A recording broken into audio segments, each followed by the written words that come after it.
자, 재현이한테 물어볼게요.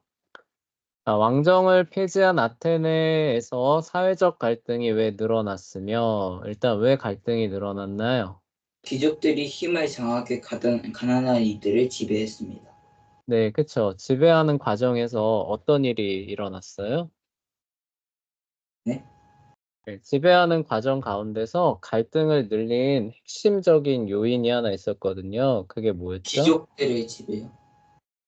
그러니까 어떻게 지배를 했길래 이렇게 갈등이 아, 늘어난 거예요? 그걸 물어보군요.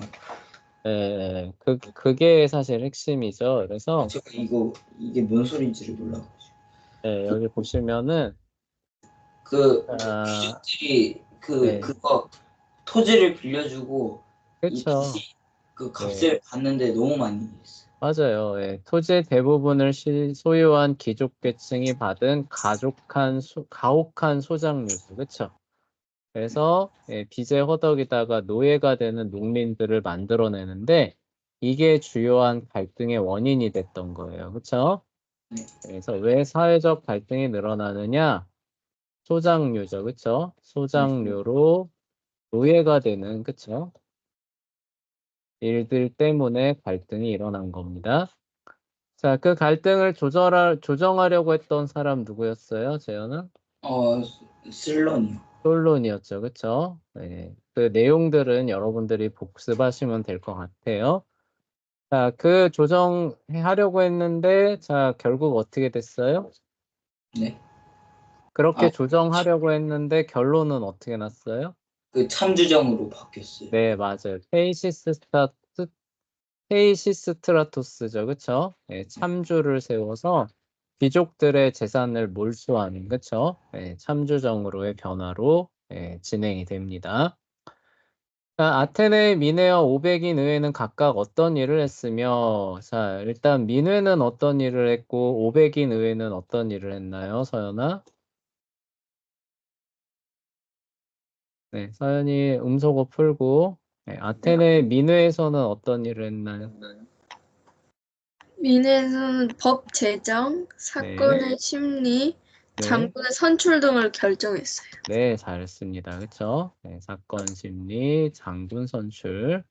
자, 오백인 의회는 어떤 일을 했나요? 500인 의회는 어떤 일을 했나요, 서연아? 그 민회에서 의결할 사항과 일정을 정했어요. 그쵸. 예, 일정을 조율하고, 그다음에 여기 그 책에는 안 나왔는데, 재정과 관련된 일도 여기서 결정했다고 합니다. 자, 민회는 어떤 사람이 참여할 수 있나요, 서연아? 20살 이상의 아테네 시민권을 가진 사람들이요. 그쵸. 20세 이상의 시민권자죠. 그쵸. 자, 500인 의회 의원은 어떤 방식으로 선출했어요? 추첨으로 뽑았어요. 네, 맞아요. 네, 선출이 아니라 추첨이었죠. 잘했어요. 넘어갑시다. 대중연설을 잘하는 사람 뭐라고 불렀나요, 재현아? 운병가하고 연설가요. 네, 맞아요. 자, 대표적인 사람 누가 있나요? 데모스테네스하고 페리클레스요. 네, 맞아요. 잘했어요. 페네스, 페리클레스 있습니다. 자, 넘어가도록 하겠습니다. 4번. 아테네 여자들에게 허용되지 않는 일. 자, 뭐가 허용되지 않았나요, 서연아?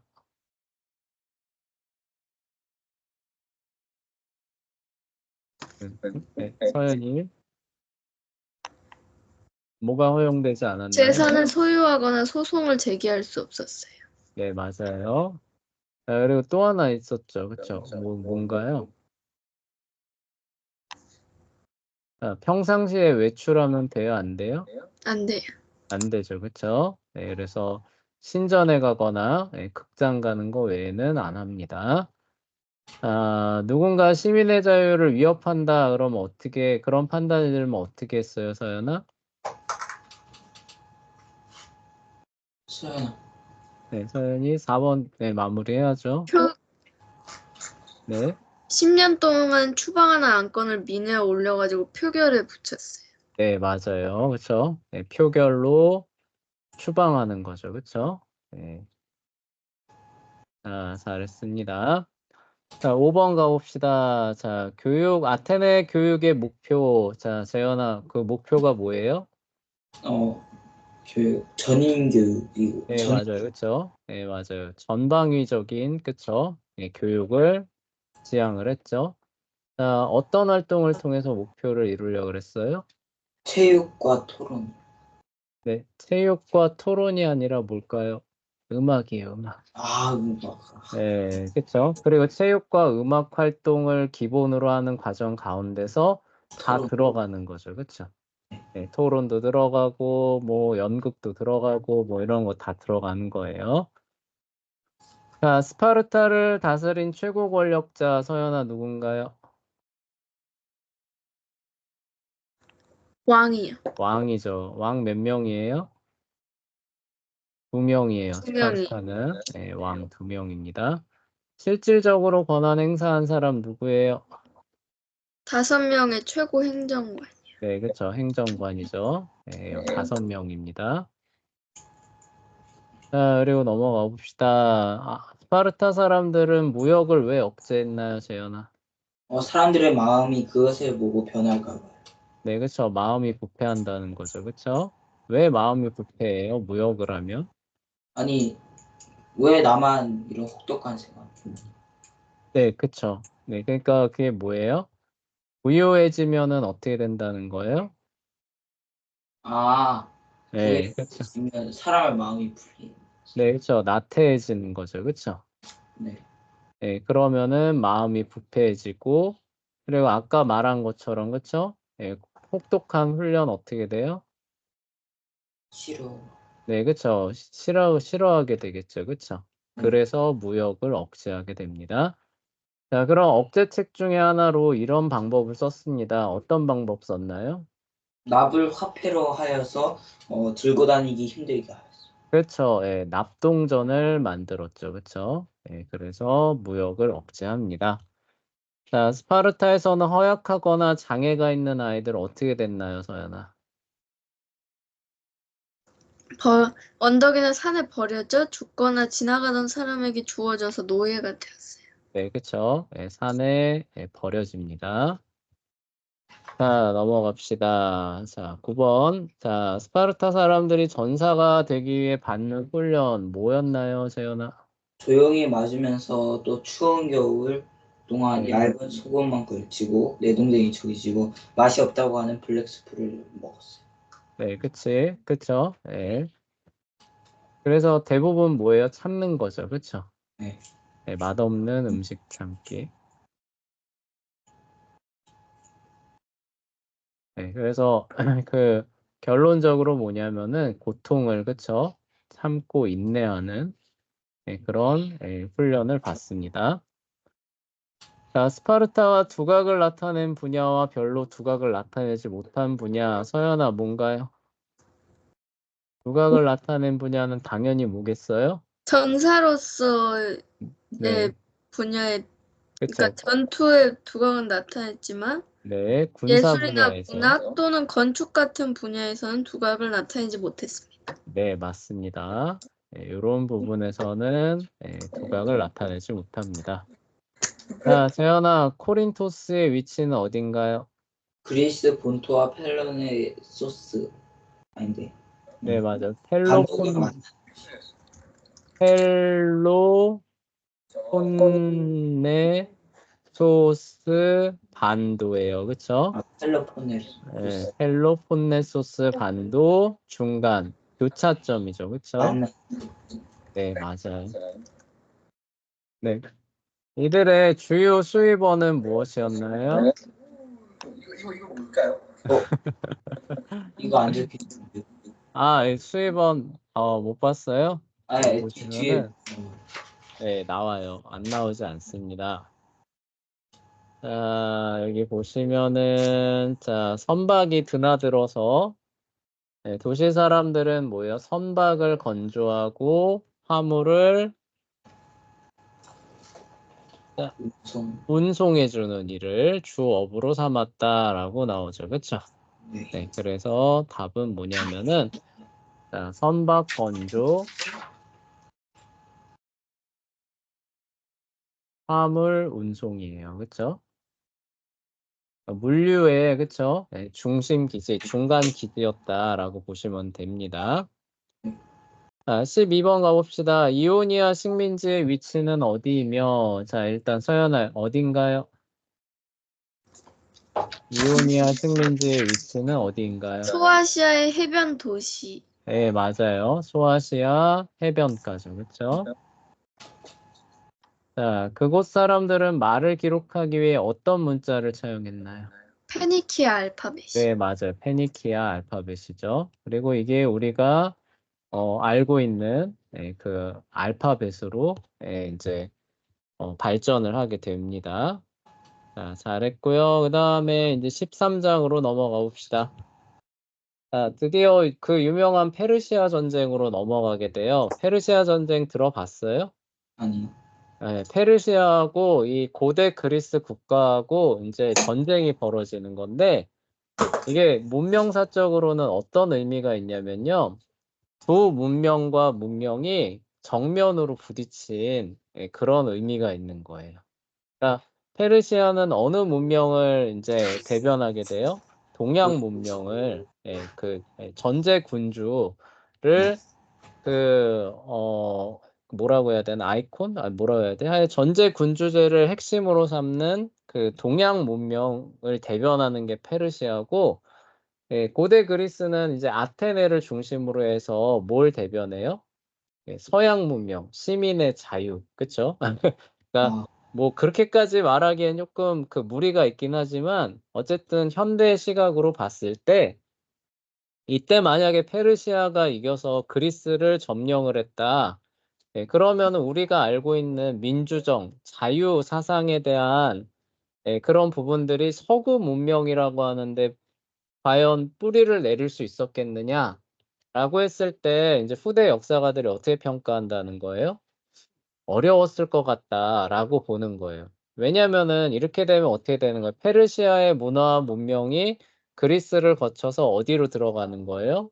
오늘날의 유럽으로 들어가서 정착이 됐을 테니까 뭐라는 거예요? 전제 군주정이 그쵸? 확고하게 자리 잡지 않았겠느냐 이렇게 보는 거죠. 그쵸? 네. 네, 근데 여기서 오히려 역으로 어떻게 되는 거예요? 그리스가 페르시아를 이거 벌써 결과 말해줘도 되나? 네, 아까 그리스 페르시아가 그 적군. 그리스가 페르시아를 꺾으면서 아테네를 중심으로 뭐가 보존이 되는 거예요? 그 고대 민주정이죠. 그쵸? 민주주의에 대한 그런 사상들, 이런, 그 다음에 자유 사상들, 이런 것들이 보존이 돼서 나중에 이제 서구 유럽으로 건너갑니다. 물론 기독교 정신도 같이 들어가는 거예요. 그렇지만, 또 다른 측면에서 어쨌든 발전하고 있었던 자유 사상이 서구 그 유럽에 그 뿌리 내리게 하는데 결정적인 그쵸? 향방을 가른 그 사건이 뭐냐라고 하면은 이 페르시아 전쟁을 많이 꼽아요. 그래서 고대 세계에 있어서 정말 중요한 그런 사건과 전쟁으로 이제 그 얘기되는 게 이 페르시아 전쟁이고 페르시아 전쟁은 뭐냐? 그냥 쉽게 말해서 페르시아랑 아테네랑 싸운 거예요.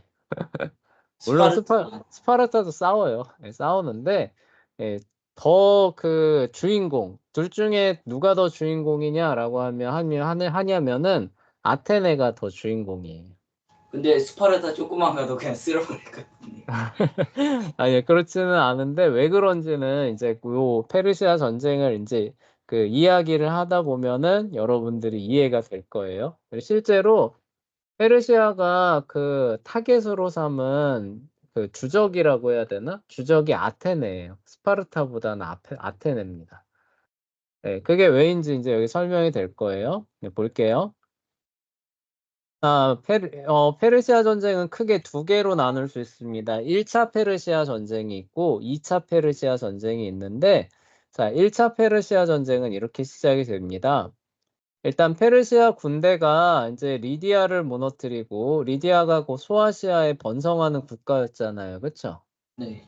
근데 그게 그 오히려 그 무당 말 듣고 그쵸? 무녀의 말을 듣고 전쟁 일으켰다가 고레스한테 오히려 역으로 그 무너졌죠. 그쵸? 네. 그렇게 돼서 이제 리디아라고 하는 국가가 페르시아에 편입이 됩니다. 자, 그거를 기점으로 해서 이제 이오니아의 소아시아 해변가에 그 자리를 잡고 있었던 그리스 식민 도시들 있잖아요. 예, 네. 여기도 전부 다 복속이 되게 돼요. 예, 그래서 이제 여기는 그 어디로 편입이 되냐면 페르시아라고 하는 거대 제국에 이오니아의 그 해변 도시들이 다 편입이 됐던 겁니다. 자, 근데 이렇게 되면은 이제 문제가 생깁니다. 자, 그리스의 해변 도시들은 기본적으로 어느 나라 사람들이 가서 세웠다 그랬어요? 그 소아시아이고 이오니아 해변 도시들 대부분 다 어디 이주민이라 그랬어요? 그리스 그러니까 그리스 특히 어느 도시? 그 해안 도시 쪽에. 네, 해안 도시를 세운 사람들의 그러니까 모국, 그 본국이 어디라 그랬어요? 대부분? 대부분 아테네 지역이에요. 네. 네, 대부분 아테네 지역입니다. 그래서 여기 보시면은 자, 여기 이오니아 여기 보시면은 여기 이들은 대부분 아테네 사람들이 소아시아로 이주해서 세웠다라고 나오잖아요. 그쵸? 네. 그러니까 아테네의 문화와 사고방식, 그다음에 이런 걸 갖고 있는 사람들이 소아시아로 옮겨가서 식민 도시를 세웠으니까 그 사람들이 살아가는 방식들, 이런 것들은 뭐랑 가까울까요? 아테네랑 굉장히 비슷비슷해지겠죠. 그쵸? 했겠죠. 네. 네, 그리고 아테네랑도 밀접하게 무역부터 시작해서 정치, 경제, 이런 것들이 밀접하게 연관이 되어 있었을까요? 안 있었을까요? 있어. 있었겠죠. 그쵸? 네, 그리고 아테네 입장에서도 전에도 얘기했지만 소아시아의 해변 도시가 다른 세력권으로 넘어간다. 자, 그러면 그 다음은 뭐예요? 그 다음은 아테네가 그들의 침공에 노출이 되게 되는 거죠. 그쵸? 네.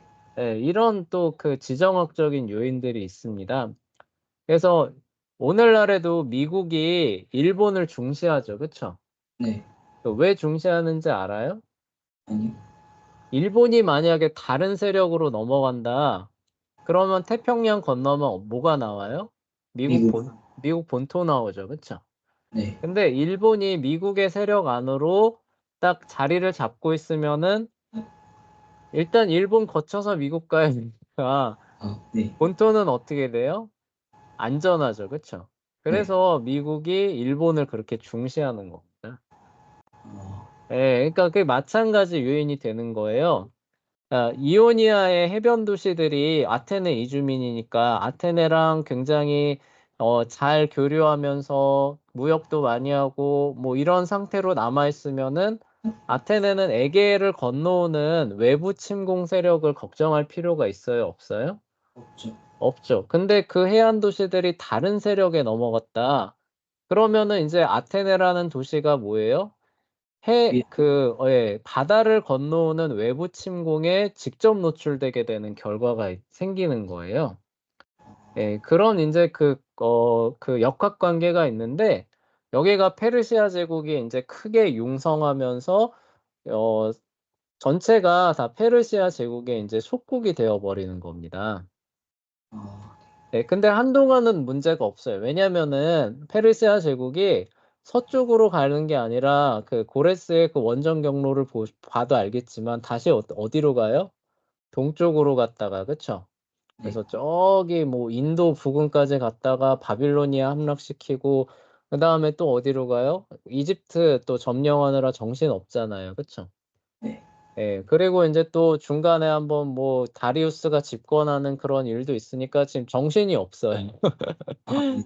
네, 그러니까 페르시아에 복속이 됐다 그래도 페르시아가 거기를 넘어서 지금 그 아테네까지 신경 쓸 여력이 없으니까 아테네에 직접적인 위협은 되지는 않았었습니다. 근데 문제가 뭐냐면은 아테네가 이제 불안한 거예요. 여기가 페르시아에 넘어간 상태가 되니까 이거를 그대로 지금은 쟤네가 저기 평정하느라 정신없지만 내부가 조금 정돈이 된다거나 오히려 반대로 내부가 그, 그 혼란해지면은 오히려 그런 거를 이제 덮기 위해서 군사를 소집해서 어디를 치자 이렇게 할 수도 있는 거잖아요. 그쵸?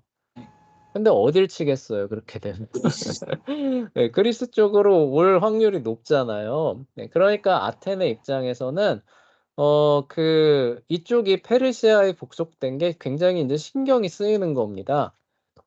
그런 상황인데 여기 도시들이 원래 아테네 그 사람들이 가서 세운 도시인데 전제 군주정을 하는 페르시아의 문화권에 편입이 되니까 이 그리스 식민 도시들이 통치를 받는 게 편했겠어요, 불편했겠어요? 불편했겠죠. 불편했겠죠. 예. 그래서 인제 그 불평 불만들이 막 일어나는데 아테네가 뒤에 인제 거기가 페르시아에 복속된 상태가 불편하니까 어떻게 했겠어요, 뒤에서. "야 우리가 도와줄게." 아, 예. "언제까지 그 페르시아 밑에 있을 거냐? 너 전제 군주정의 그 폭압과 압정 가운데서 압제 가운데서 언제까지 그렇게 살 거냐? 우리가 도와줄게." 이렇게 하게 되니까 이오니아의 그 해변 도시들이 힘을 합쳐서 대규모 반란을 한번 일으킵니다. 그게 바로 인제 BC 500년 무렵쯤에 있었던 사건이에요. 그래서 밀레토스라고 하는 그 도시가 있는데 이 도시를 중심으로 해서 대대적으로 반기를 일으킵니다.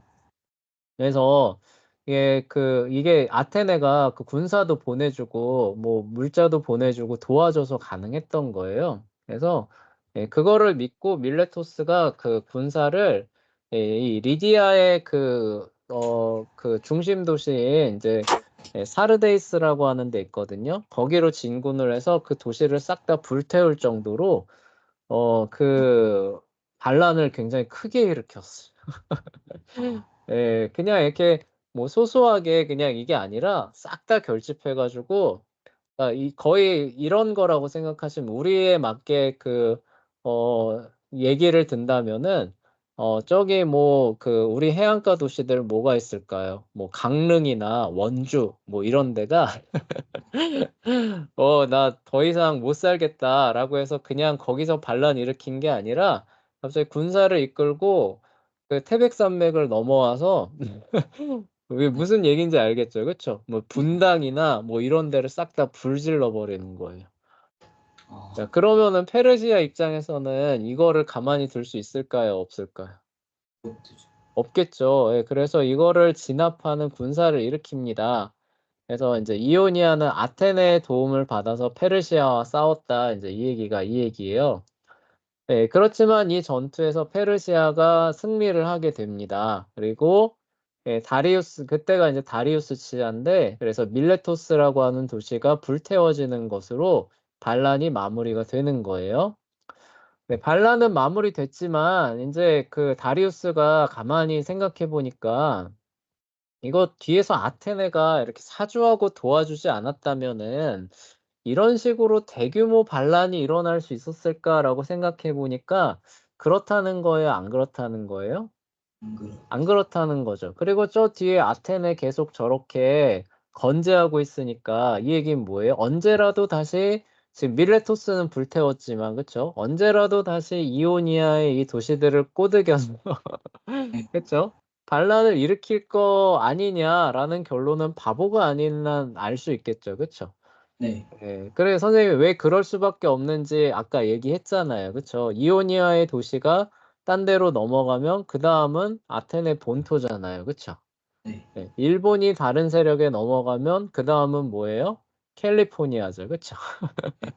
네. 예. 이런 상황이 되게 되니까 아테네도 거기를 포기할 수는 없는 겁니다. 그래서 "어떻게든지 반란을 좀 일으켜 봐라. 니네들 독립을 해야 된다. 페르시아에 복속돼 살지 마라." 이걸 계속 해올 거라는 건 뻔한 거거든요. 네. 그러니까 다리우스가 생각할 때 이 아테네라고 하는 도시를 어떻게 해야 되는 거예요? 네. 굴복시켜야겠다. 예. 초토화시키든지 굴복시켜야겠다. 그래야만 어떻게 된다는 거예요? 문제가 완전히 해결될 수 있을 것 같다라는 인제 판단을 하게 되고 이제 그 병력을 큰 병력을 인제 일으키게 됩니다. 그래서 대규모 함대를 동원해서 인제 에게해를 건너오게 돼요. 이게 인제 사실 아테네가 염려했던 게 이거예요. 이오니아의 도시들이 건재하고 우리 편에 있다면은 이런 식으로 대규모 함대가 에게해를 건너와서 본토를 침공하는 게 가능해요, 불가능해요? 불가능하죠. 불가능하죠. 근데 이미 그 밀레토스가 불태워지면서 이오니아의 도시들이 재복속이 되고, 그리고 페르시아는 원점을 그 소멸하겠다라는 의지로 대함대를 동원해서 에게해를 건너오니까 곧장 어디가 그 전쟁터가 되는 거예요? 자기 아테네 본토가 전쟁터가 되는 거잖아요. 그쵸? 네, 그래서 아테네의 염려가 이게 그대로 현실이 이제 되는 겁니다. 그래서 이제 대규모 함대를 동원을 해서 이제 아테네를 이제 아주 그 잿더미로 만들어 버리겠다 하고 이제 기세등등하게 오는 거예요. 그게 바로 이제 1차 페르시아 전쟁이 되는 건데, 요때 아테네 말고 또 이오니아를 도왔던 또 다른 도시 국가가 있어요. 먼저 거기부터 손을 한번 싹 봐주고 네. 그다음에 인제 아테네를 인제 손봐주겠다고 인제 그 대함대를 거느려서 인제 밑으로 내려오기 시작하는 겁니다. 네. 그래서 인제 아테네 북쪽에 마라톤 평원이라고 하는 곳에 인제 이 대규모 부대가 인제 상륙을 하게 돼요. 선생님, 네네. 혹시 그러면 그 네. 뭐지, 어떤 사람이 네. 아테네 그 승리를 알려주려고 하다가 죽은 게 이거 있어요? 예예. 그 얘기 인제 선생님 뒤에 할 거예요. 아, 예. 그거랑 연결된 전투가 바로 이 전투예요. 1차 페르시아 전. 이게 그 예. 그래요. 그래서 하여간 또 이름도 마라톤 평원이라고 딱 그 힌트가 있죠. 그쵸? 예. 마라톤 평원이라고 하는데 이 대규모 부대가 인제 상륙을 하게 됩니다. 예. 근데 그렇게 되니까 인제 아테네는 어떻게 되는 거예요? 인제 그 발등에 불 떨어졌잖아요. 네. 그래서 스파르타의 구원병을 인제 요청을 하게 됩니다. 이 얘기는 뭐예요? 아테네 만약에 이렇게 스파르타에 멸망하면은 페르시아가 그냥 갈 것 같아 이 얘기죠. 그쵸? 네. 그다음에는 어디로 갈 거라는 거예요? 스파르타로. 예. 뭐 코린토스 거쳐서 펠로폰네소스 진입해서 스파르타까지 제압하고 갈 거 아니냐 이거죠. 그쵸? 그래서 여기도 나오지만 다리우스는 아테네를 표적으로 하지만 뭐예요? 그리스 전역을 요번에 복속시키겠다 이거잖아요. 그쵸? 네. 예. 그러니까 스파르타에 구원병을 요청하면서 "야 너 이거 모른 척 할 수 있을 것 같아?" 모른 척하면 너도 죽어. 네. 그러니까 지금 우리가 싸울 수 있을 때 좀 같이 싸우자. 이제 구원병을 요청을 하게 돼요. 근데 구원병 요청하러 갔더니 이게 참 한심한데 스파르타가 자기네들 전통을 인제 얘기를 하게 됩니다. 지금 근데 요때가 마침 뭐 어떤 축제 기간이었다고 해요. 근데 축제 기간에는 군대를 움직일 수 없는 전통이 있다. 이러면서 인제 "기다려 달라."라고 하면서 계속 시간을 끌게 돼요. 네, 이게 인제 핑계일 수도 있는 거예요. 페르시아에 여기서 대항했다가 우리까지 그 화를 당하면 어떻게 하나 이런 핑계일 수도 있고, 진짜 축제 기간이어서 그 전통 때문에 움직이지 못한 거일 수도 있는데, 자 어찌 됐건 간에 요런 거에 걸리면서 아테네는 자기 힘만으로 페르시아 대군과 맞서 싸울 수밖에 없는 요런 상황으로 가게 되는 거예요. 네. 이렇게 되니까 어때요? 굉장히 전황이 암담하죠. 그쵸? 네. 페르시아의 대군을 아테네라고 하는 도시국가 하나가 막아야 된다. 아, 이거 불가능할 것 같죠. 그쵸? 예. 거기는 제국이고 여기는 도시고. 네. 그래서 여기 나오는데 한 10배 정도 전력 차가 났다라고 인제 추산을 하게 돼요. 근데 이거는 최대치로 잡은 거예요. 최대치로 봤을 때 한 10배 정도 차이가 났었을 것 같다라고 얘기를 하는데, 놀랍게도 인제 그 결과부터 얘기를 하면은 아테네가 승리를 합니다. 그것도 그냥 승리가 아니라 압도적인 승리를 거두게 돼요. 그래서 나중에 헤로도토스라고 하는 사람이 인제 그 전사자 수를 인제 통계를 내거든요. 근데 페르시아에서는 한 6,400명 가까이가 죽었고, 네. 아테네 쪽에서는 한 190 몇 명인가 요렇게 밖에 안 죽었다. 예. 그러니까 이거는 전투가 아니라 뭐예요? 그냥 그냥 네. 편. 일방적인 학살로 끝났다라는 거죠. 그쵸? 네. 예.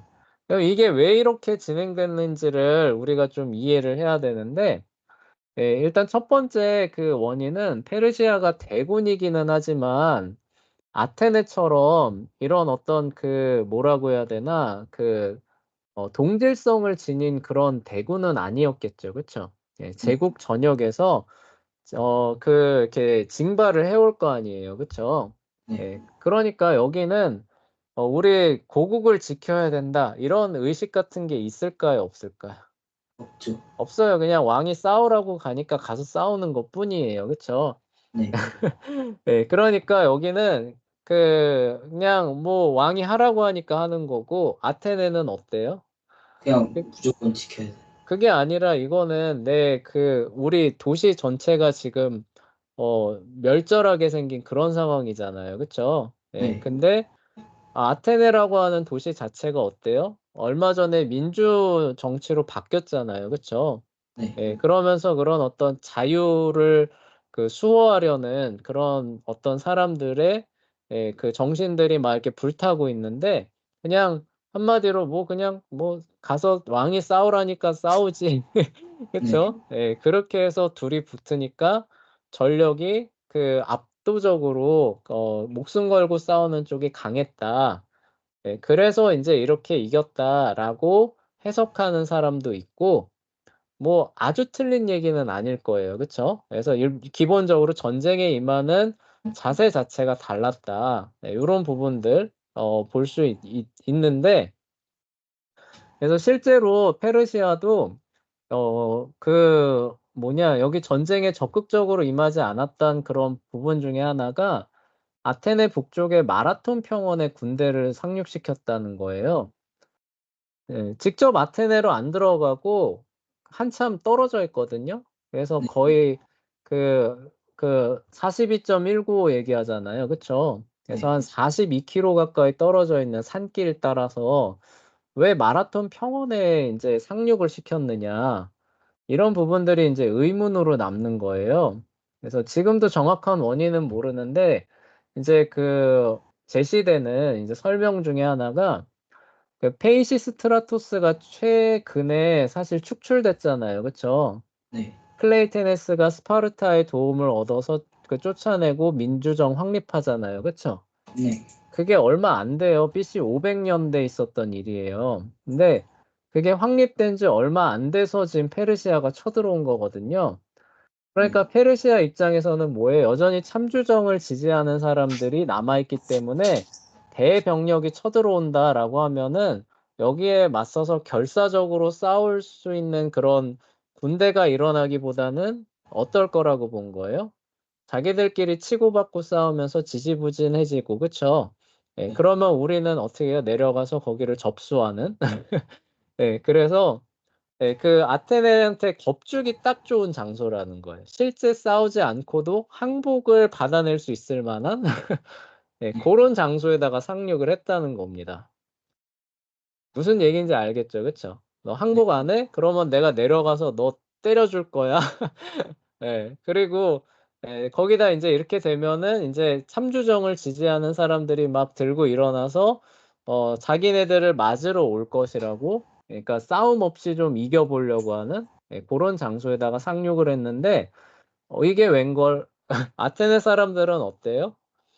자유를 지키기 위해서 자기 도시와 나라를 지키기 위해서 목숨 걸고 전력을 다 긁어 모았던 겁니다. 스파르타가 안 도와줘도 어떻게 하겠다는 거예요? 싸우겠다는 거죠. 그쵸? 예, 그렇게 의견이 통일되면서 1만 정도에 가까운 중장 보병을 싹싹 긁어서 이 예, 마라톤 평원 근처에다가 보내게 돼요.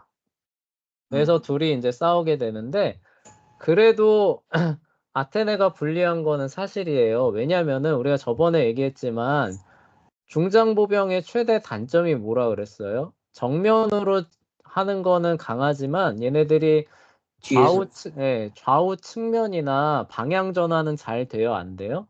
안 돼요. 안 되죠. 그래서 기병이 있으면 어때요? 어, 최악이라고 얘기를 했죠. 그쵸? 네. 근데 여기 페르시아의 기병이 선생님이 알기로 최소 2,000명 이상이 있었거든요. 아, 예. 그러면 이 기병을 좌우로 나눠서 중장보병 있는 데로 이렇게 돌려서 치면은 어떻게 된다는 얘기예요? 그냥 바로 다. 그냥 바로 끝난다는 얘기예요. 네. 그래서 아테네도 이거를 알고 있어서 어디에다 진을 치느냐? 여기 이런 산길 있거든요. 산길 통해서 아테네로 갈 수 있는데 산이 이렇게 있으면 이렇게 들어가 있는 여기에다가 1만 명을 주둔을 해 놓습니다. 네. 네, 그러니까 이게 기병이 이렇게 들어갈 수 있어요, 없어요? 없어요. 없죠. 그러면은 중앙으로 가야 되는데 이렇게 가는 건 뭐예요? 그냥 이건 자살행위예요. 그쵸? 중장보병 정면으로 돌격을 한다. 이건 자살행위입니다. 네, 그렇게 되다 보니까 여기 상륙을 해놓고 여기서 얘네들도 앞으로 못 가는 거예요. 페르시아 애들도. 그리스 애들도 앞으로 갈 수 있어요, 없어요? 없어요. 못 가요. 그래서 이렇게 돼서 이 대치가 한 열흘 가까이 이어졌다고 해요. 네, 그냥 서로가 서로를 마주보고만 있는. 자, 그런데 시간이 흘러가는 게 급한 거는 그리스 쪽일까요? 페르시아 쪽일까요? 페르시아 쪽이죠. 페르시아 쪽이죠. 왜냐면은 보급을 하려면 멀리서 지금 와야 될 거 아니에요. 그쵸? 네. 이게 이제 원정군의 불리함이 되는 겁니다. 그래서 여기가 이제 생각을 하는 거예요. 얘네들 여기 짱 박혀 있으면은 도저히 승부가 안 날 것 같으니까 전력을 나눕니다. 전력을 나눠서 얘네들이 공격해와도 버틸 수 있을 정도로만 남겨두고, 그래서 궁병과 보병 중심으로 남겨놓고, 주요 전력이에요. 주요 전력은 배에다 다시 태웁니다. 왜 태웠을까요? 치려고? 어디를? 아, 어디를? 여기 지금, 이렇게 쭉 나오면 이제 네, 네. 들어가려고. 네, 지금 주요 전력을 싹싹 긁어서 방어하러 나왔으니까 아테네 본진은 어떻다는 거라는 거예요? 비어 있다는. 비어 있을 거라고 생각하고 여기 주요 전력을 빼놔서 배에다 태웁니다. 그리고 보내는 거예요. 그리고 그 소식이 전해지면 얘네들이 공세로 나올 테니까 그거를 막을 수 있을 정도의 병력을 남겨놨던 거예요. 네. 그래서 이제 실제 소식이 이제 이렇게 전해졌는데 여기서 이게 뺄 때 기병 있잖아요. 기병을 다 태웠나 봐요. 그래서 예, 이제는 뭐냐면 그러니까 진짜 싸우는 거예요. 둘이 싸우는 건데 이 싸움에서 이 그리스 보병대가 여기 보병대를 완전히 박살내 버리죠. 싸움으로 갔던 거예요. 그럴 수밖에 없죠. 예, 무슨 얘기인지 알겠죠. 그쵸? 네, 근데 이 박살내는 과정 가운데서 이 전술을 좀 잘 썼어요. 전술을 좀 잘 써가지고 뭐 세부적으로 생각하면은 원래 돌격을 하면은 가운데를 가장 든든하게 해야 되는 거 알고 있어요? 왜냐면 가운데가 뚫리면은 어떻게 돼요? 이게 좌우 뒤쪽이 측면이 노출되니까 그냥 패배하는 거잖아요. 그쵸? 네. 그래서 원래 이렇게 공격하게 되면 가운데를 가장 탄탄하게 하고 돌격하는데 이거 이렇게 가면은 이쪽도 승산이 있다고 본 거예요? 없다고 본 거예요? 여기가 워낙 대군이니까 없다고. 없다고 본 거예요. 그래서 약간 변형 작전을 씁니다. 그래서 오히려 중앙을 좀 얕게 하고 좌우를 튼튼하게 했던 거예요. 이렇게 하면은 어떤 효과가 있냐면은 공격이죠. 그쵸? 공격이 아무래도 어디로 집중되겠어요? 중앙으로 집중되겠죠. 그쵸? 예. 그래서 여기가 뚫리게 되면 어떻게 되는 거예요? 지는 건데, 뚫리지는 않을 만큼 정도로만 얇게 해놓고 좌우를 든든히 해놓은 상태에서 부딪히면 어떻게 될까요? 자연스럽게 이게 어떻게 돼요? 포위돼서 쌈 싸먹는 형태가 나올 수도 있겠죠. 그쵸? 근데 그렇군요. 이 비율을 근데 절묘하게 맞춰야 되는 거고요. 그리고 이 중장보병이 화살 공격을 피하기 위해서 막 뜁니다. 3, 40km 갖고 막 뛰어야 되거든요. 예, 근데 그거를 다 성공시켰던 거예요. 예, 그래서 압도적인 그냥 포위 선멸전으로 진행이 돼버린 거죠. 예, 그리고 이제 전투 끝난 다음엔 어떻게 해야 될까요? 요 주전력 아테네 치러 갔잖아요. 그쵸? 네. 이제 어떻게 돼요? 산길 따라서 아테네로 복귀하는 이제 행군이 벌어졌던 거예요. 그래서 42.195라고 얘기하는 그 산길을 얘네들이 어떻게 하는 거예요? 40km 들고 뛰어가는 겁니다.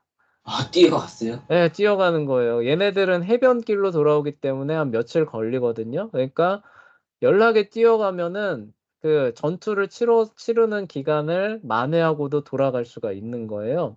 그래서 연락에 뛰어가가지고 아테네 성에 딱 입성해서 그 이제 자리를 지키는 거죠. 물론 자리를 지키고 있지만 싸울 힘은 있겠어요, 없겠어요? 없죠. 없겠죠. 근데 그 상태에서 이제 페르시아의 배들이 이렇게 나타난 겁니다. 아, 근데 이 페르시아의 배들은 얘네가 지금 저 창 들고 있을 힘도 없다는 걸 알까요, 모를까요? 알겠죠. 모르죠. 네? 왜요? 멀리서 보니까. 아, 예, 멀리서 봤을 때는 그냥 뭐예요? 튼튼하게 지키고 있는 것처럼만 보이는 거예요.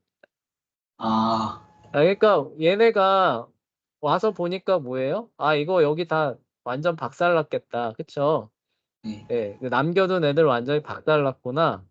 그리고 복귀해가지고 지키는 것도 튼튼히 할 만큼 대비를 다 해놨구나라는 걸 알게 되니까 전쟁이 이미 우리가 졌구나라는 판단을 하게 되고 얘네는 아테네 공격 못하고 퇴각하는 거로 마무리되는 게 1차 페르시아 전쟁이 되는 거예요.